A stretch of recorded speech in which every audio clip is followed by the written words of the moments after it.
So today in the BGLB collection, we have one of my favorite records that we were gifted 2 years ago, and I've known about it since about like 2019.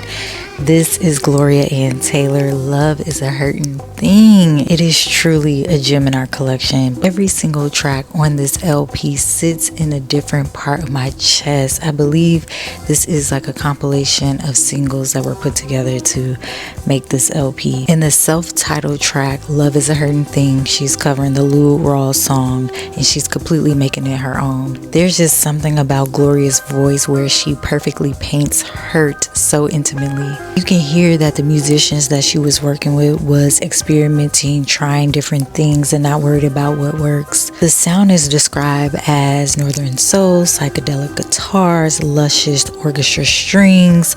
You hear some funk, gospel, and disco all at once. A little backstory, and I highly suggest you get this record just based off of that because they did a really good job with the liner notes. But Gloria, she was born in West Virginia, but she grew up in Toledo, Ohio.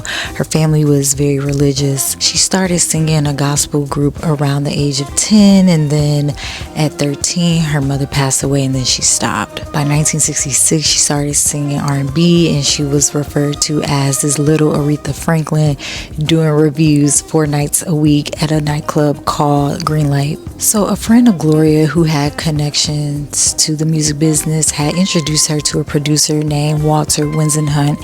He had worked with James Brown, he had connections, and then later they ended up married. But together they built a record label called Selector Sound in 1971.